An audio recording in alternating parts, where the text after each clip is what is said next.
Hey guys, it's John with Hookahjohn.com here again for another night, another lounge.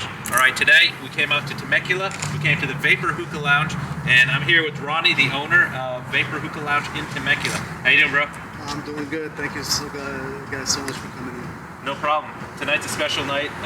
One, because you're a personal friend of mine.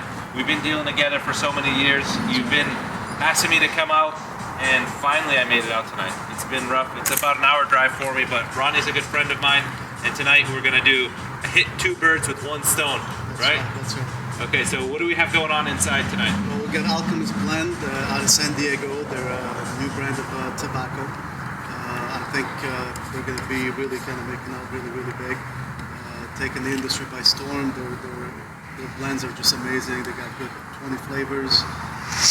It's a must try. All right, that's good to hear. That's a good write-up for them.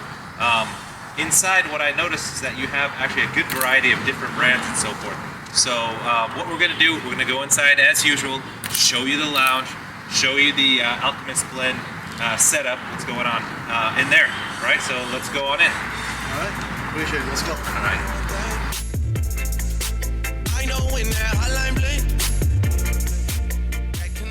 All right, so what we got here is the Alchemist Blend tasting event that they have, right? That is correct. Alchemist came out from San Diego, and so did Hookahjohn. So we appreciate both for being here, and we appreciate everybody that's coming out, all the customers, and everybody that Alchemist brought in as well. All right, great. So what we're going to do now, I'm going to go over and show you guys if we can get through this crowd. I really don't like to interrupt people in the middle of their event, but we can go in and check out the different flavors that they have. Maybe I'm going to go behind instead of in front of, like I said. Come in. I'll be with you in a little bit, Ronnie. All right, thanks. Hi, Angela. How are you? Good, how are you? Good. I was going to try to get a little taste in myself in the front of it. Yeah, but there's a lot of people and I didn't want to interrupt. So how are you doing tonight? And tell me what's going on. Great. We just showed up. We've been here for about an hour now. We have a great turnout. Everyone's enjoying the flavors. We have 3 of our original line and 3 of our stout line tonight. So. Okay, and what flavors are those? From our original line, we have our key lime mint, our bourbon barrel berry, as well as our peppermint mocha, which has been one of our top sellers. And from our stout line, we have our stone mint, double apple, as well as black bear. So, which one do you want to try? I'm gonna go with the key lime mint. Oh, and coincidentally, it is available. And see what we can do. Can you put that in for me? I got my hands full. Thank you. Stick it in for you. Can you say that again? I'll stick it in for you. I didn't say that. Here we go. Back to business here. Key lime mint. Do you want to talk in a little bit more about your brand while I take a puff? Here you go. Hold the mic, please. How is it? Good? Exactly. I do like the key lime mint a lot. Preference. Do you like our original line more, or do you like our stout line?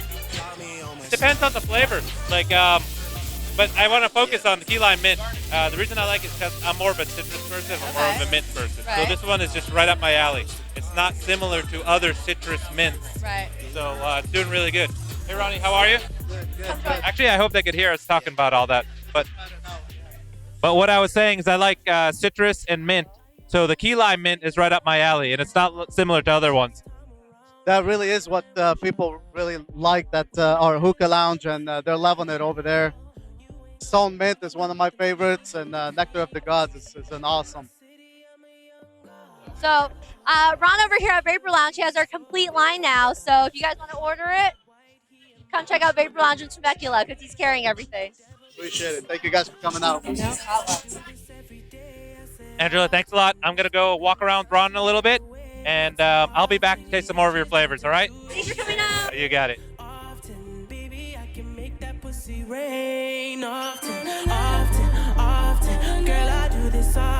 One of the first things I want to do, one of the most important things to me in a hookah lounge is cleanliness, organization, and all that. So could you take me to the kitchen, please? That is a definite. We'll take you to the kitchen so you can see the space, the cleanliness, and how what the magic happens.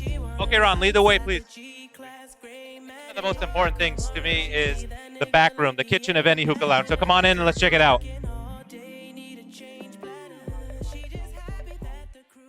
so much quieter in here. It is much better. Okay, so I'm not like I'm surprised walking in here. I did come in here in the beginning, and it's the first place we met. So I was really impressed with this kitchen. So I'm gonna show you what I like about this. First of all, the organization of the hookahs. Check this out. He's engineered into these tabletops here, holes so that he can put steps in. So here, it looks like you got KM hookahs. Really nice. Over here, we got ample shelf space. Okay, we got some hookahs that have been prepped on the ground, ready with water, ready to go as soon as they get orders. They've got their tobacco over here. I can see that we've got some. He's got an excellent mix of all the brands. There's not one brand for this lounge, so I guess they do cater to the hookah smoker that comes in. You know what I mean? So most of the hookah smokers that come in, if you're a Starbuzz fan, they've got Starbuzz. If you like Tangiers, plenty of Tangiers. Now they've got the Alchemist blend. In addition, Haze. Haze is really good. One of my favorite brands out there, and it's nice to have that mix in a lounge because not too many lounges have it. Okay, and up here, looks like Bumari. All right. So, can't forget Alpaca, one of my all-time favorites, by the way. And Alpaca has been getting really better lately now that they've done these new boxes. So I really like them. So tonight, Alchemist, is everybody just smoking Alchemist tonight, or they're still able to order off the menu? No, they can order anything off the menu, but Alchemist is on, and they're able to get it by tonight. All right, excellent job. One thing I noticed: the floors are clean. The walls are have nice hooks for their hoses. So the sink is clean, especially on a Saturday night, a busy night. I'm really impressed with this. So this is a place that I will come to and smoke from. So they are using titanium coconut coals here. And let's go out and check out the rest of the lounge and see how it is out there. All right? Thanks.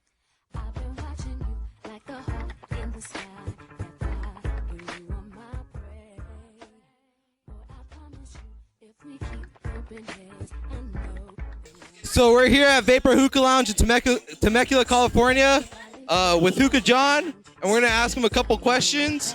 And we also have Ron, the owner of Vapor Hookah Lounge. So we're gonna start this interview with Josh. Hi everybody, I'm Josh again, and we're here with world-renowned Hookahjohn. He's a big up-and-comer in the hookah world, as well as a hookah critic, an entrepreneur, and also bar hookah repairs too as well. He'll come around, help out hookah lounges when in dire need of help. So we're gonna start off a few things. I'm Josh, by the way. Nice to meet you. That's easy, and it's an honor to meet you too, John. All right, we're gonna. Thank you, bud. Thanks for saying that. I really appreciate it. And we're just gonna ask you a few questions. We're gonna hand out back and forth to get your feedback. First off, what's your input on the new Alchemist blended tobacco? Like, how's it taste compared to other tobacco blends you had before? Okay. Well, the Alchemist blend is new, and what I like about them is that they're making their product here in the U.S. They get a great team working for them. All right, and they're doing something a little bit different. Not only are they making it by hand, they're actually aging it in bourbon barrels, and that actually adds a little effect to the flavor too. You can taste a little bit more sweetness in it, but it's a little different. It also brings out the natural undertones of the natural tobacco. Oh, I never would have guessed it would make something like that with tobacco. All right, here you go, Carlos. So John, I wanted to ask you, what do you look for in a hookah lounge when you go and relax and just hang out at a hookah lounge? What do you look for? Do you look for service, tobaccos? What are your expectations for a good hookah lounge? Number one most important thing I look for in a hookah lounge is cleanliness. All right, whether it's the sofas, the floor, the tables, and most importantly, the hookahs have to be clean. Like here, you're using washable hoses, which I really appreciate. And you can also tell by the flavor that it's just a cleaner hookah. Other things I look for are service. I want someone to make sure that I'm not sitting here for about 10 or 15 minutes before someone comes and greets me. And then also knowledgeable staff, people that know their stuff. Tell me what I want to smoke. I don't want to tell you. I smoke at home every night, right? I smoke at work all day, every day. I know what I want when I'm there. But sometimes when I want to come out and relax, all I want is someone to say, hey, try this out. What do you think about if can I suggest something for you? That's what I look for in a lounge. I'd like to know what your specialties are. So, as a hookah critic, you've been on Bar Rescue. How do you feel Vapor Hookah Lounge compares to other lounges? I like the atmosphere. I like the vibe in here, the mood, the theme, the colors. All brand new equipment. It's very clean. Like I said, the most important thing is cleanliness, and your staff here is really great. So kudos to you guys. I'm glad you're doing this. I think you're the, let's see, you only started it less than a year ago, and you're doing great. So I support hookah lounges opening up. I really want more of them to open up, and I want them to do it the right way like you guys are. Thank you, John. I'm going to pass the mic to Josh. Thank you. Also, another question. What gave you the idea to branch out social media-wise to make hookah that much better? Like, what gave you the idea, concept to broadcast, to make hookah, everyone aware of hookah, the different styles, different tastes, how to pack certain bowls? That's a good question. What made me get into it is just social media is important for everything, every type of product. Hookah is still a small niche product in our culture here. But the cool thing about it, it's not offensive. Like, say, people might think it's offensive, like smoking cigarettes, or like cigars is usually like an old man thing, which is, there's nothing wrong with that. But hookah is for everybody. It's just relaxing. It's not offensive. When you get out of here, you don't stink. Your clothes don't stink. And I want to also keep an eye out on other groups that try to make it sound like it's not that for you, or it's a really bad thing. Okay, smoking anything is not healthy, right? But it's not as bad as smoking other products out there, especially cigarettes. It's not the same. So I think this is something that everybody can do. It's really enlightening. Also, I have another question too as well. What's your import? Like, what is the future idea for tobacco? Like, how far you think they're gonna go? Because we have Starbucks coming out with the new American hookah that's unstainable. We have new glass hookahs coming out. We have all these new inventions coming out. What do you see coming out in the near future for hookah? Like, how will they expand? When it comes to different tobaccos, what I want to see is exactly that. Different types of tobacco. Like, before in the past, we were very limited. We had some Nukla, which is like the original brand, and El Fakir, which is a great brand. But then you get people like Starbuzz who innovate, and they come out with all these awesome flavors. And then you get companies like Tangiers who do a dark leaf. And then you got people like Alchemist who are doing both lines, but a little different. So the most important thing is, I don't want to see these companies that come out with the same old rehashed version of something that's already been done. Now, when it comes to products, there's always room for new accessories, more bowls, more hoses. American-made hookahs by Starbuzz, they're awesome. I want to see more American-made hookahs because the quality is great.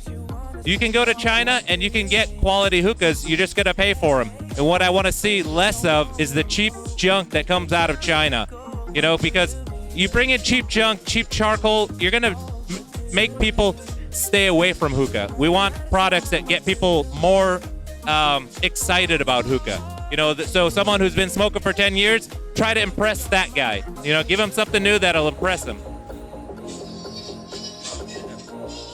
Oh, that's pretty good, dude. I wouldn't expect that. Thank you. I'm going to pass it back to Carlos. So continue on the theme of the future of hookah. Lately, media has been going after tobacco, and then anti-tobacco commercials have been going after hookah lately. What are your thoughts on the whole anti-hookah campaign that's going on right now and the laws they're trying to enforce? How do you think it's going to affect the industry? Okay, the way I feel about that, there's a lot of misinformation out there. Okay, they're telling you that hookah is bad for you, that it's like smoking a whole pack of cigarettes in 20 minutes. That's impossible. I mean, get me a guy who smokes 2 packs of cigarettes a day and ask him to smoke a whole pack in 1 hour. He'll pass out. He'll need an ambulance. It's not the same. Hookah only has 4 ingredients in it: tobacco, flavoring, glycerin, and a molasses or a base, basically. There's no extra additives like they do in other tobaccos. It's not addictive. I know that for a fact. I smoke all the time, and I'll take off a month of smoking, no problem, just to make sure that it's not really, that it's not addictive. Now, no smoke is good, no smoke is healthy, but I really feel like, you know what, as long as we know what it is, and I want to know exactly what it is, then we have the choice to do it. What's wrong with smoking a cigar once in a while? If you want to smoke cigarettes, go ahead. I mean, all the information is out there. It's bad for you. I don't think hookah's that bad for you, but I'm not going to say that it's good for you. All of that propaganda that you get about hookahs being bad, it's just other people that are benefiting one way or another, trying to make a name for themselves. It's a bunch of, it's false advertisement, all right, misinformation. So I just like to stay positive with the good things that hookah does for people. It brings them together. It's social. It gets people to talk. It gets them to relax. And everyone's doing, everyone's friendly when they're smoking hookah. So that's what I'm into. Positivity and people being together. All right, thank you, John. It was nice talking to you. And let's see if Ron, for Hookah Lounge owner, wants to have a few words. Well, just to wrap it up, I want to thank John for coming out all the way from LA. It's finally due. Been asking him for a while, but thank God he's here. And want to thank the Alchemist as well. And come out, check us out, Vapor Hookah Lounge in Temecula. Thank you again. Thanks for having me, and I'm glad I finally made it out to you, and I'll be back again, all right? And I'm going to promote you guys, and if you guys are in the Temecula area, or even the Inland Empire is not that far, right? Make a trip out here to Hookah Vapor Lounge in Temecula. Excellent place, excellent staff. They know what they're doing when it comes to hookah. So thanks for having me again, and we'll talk to you guys soon, all right? All right, guys, thanks.